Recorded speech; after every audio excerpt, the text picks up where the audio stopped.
Hello guys, welcome to Pronouncist, your pronunciation guide. Today we will learn how to pronounce the word shown on the screen, HANOVER.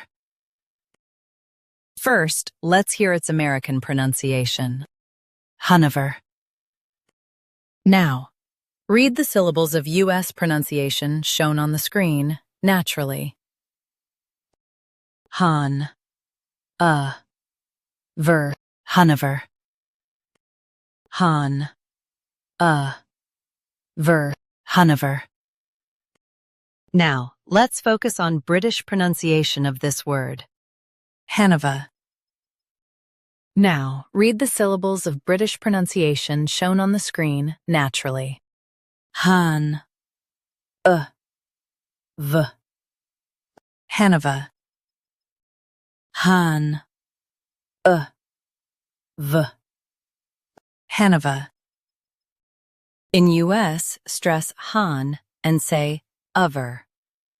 In UK, keep v softer. HANOVER. HANOVER.